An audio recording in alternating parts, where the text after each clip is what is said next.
Hey everybody, this is a quick review on the Easthills extra large beach tent. This one is in the color like baby blue, sky blue, light blue, whatever you'd like to call it. And then here it's got a nice gray tarp on the bottom. It's a very large tent. You can fit up to 6 adults, I'd say, very comfortably. And then any more than that, you'd probably have to squeeze in there a little bit. So let's go over some of the features here. Some of the nice things are these screen panels here. So with some tents, you'll have the opportunity to zip this here. This one you don't, but it actually is more beneficial because when you don't have to zip it up, you can still get a ton of airflow coming in. Whereas with other tents, you've got to zip it up, and then when you zip it up, you get no airflow, and that's the only way that you can get the sun being blocked. Whereas this one, you can get the sun blocked, but the airflow still continues to come in because you have it latched on here, so you still have airflow coming in through the sides. So as you can see, these work very well at being a privacy screen. You cannot see through it from either way. Now you can't see outside with the screen if you don't have it on. You also have the ability to roll this up here and latch it on here together, and then you'll be able to have just some screens for you to see through, and then you have that ability. So there's 3 different windows here. You've got some little side pockets here. You got 1, 2, you've got another one right up here, and then you've got another 2 right over here. So apart from that, you also have the ability here to zip up the tent completely. You can go ahead and close this all the way, and then it'll close up all the way up to here, and then you'll have just this complete privacy area if you have the windows up. So you also have this little hook here. With this little hook, you can then put like one of those display electric fans or portable fans if you want to, or at night if you want to hang like a light there for some reason. Then this is just an example here of what it looks like when you have like a beach chair in here. So you can see that even then you still have a ton of space in here.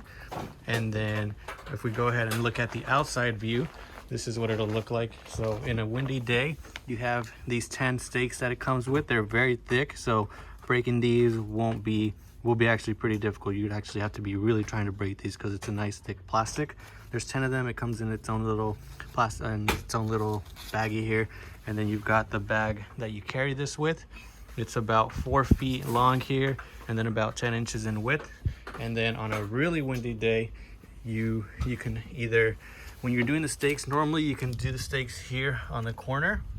You go ahead and put that into there, put it into the sand. But on a really windy day, it comes with an extra piece of string that you can tie up to here on the ends. And then we'll go ahead and do a quick demonstration of that just so you see. And then apart from that, when it's not windy and then you've got sand coming in and everything like that, we haven't noticed any issues with the zipper or anything like that. So even then it continues to close very well. And then this is what it'll look like here. You go ahead and pull that string apart, and then you'll go ahead and stake that into the floor, and then you can adjust it easily on a super windy day. So that's a nice feature of this. So even though it's going to be windy, it's still going to be holding up very nicely. So that's an awesome feature. And then to combine that with this here, so you have this sand feature that some tents normally don't have. This Velcro, it's more of like a stitched on there, more like a pocket. This one's really nice because you can completely take off that Velcro, leave it nice and flat, and then just keep sand on there. And then that helps with the weight distribution. You won't have it flying around or anything like that. It helps hold the tent down as well. And you don't have to turn the tent upside down once you're done putting it away to try to take all that sand out of the pocket. So it's nice to have that flat. But yeah, overall, it's a nice product. This is what it'll do here when you want to take it off. You just go ahead and pull that string back, and then now it becomes like a loose stake. You can go ahead and take that down. So here is just like another example. You've got like a little dining coffee table thing here that you can utilize. So you can see that even with some things in here, you still have a ton of space, not only back there, but even as you kind of come down here towards the front, you've got a ton of ample space leading up to here. And then we'll come back around just so you guys can see what it looks like from an outside view. Looking in, you can see through the screen, but if you have the privacy door here, you cannot see anything through it. It is completely blocked off. The setup process is super simple. Took about 3 minutes max to get this thing popped up and complete. But yeah, overall, really good quality tent here by Easthill. Love it, and it works amazing.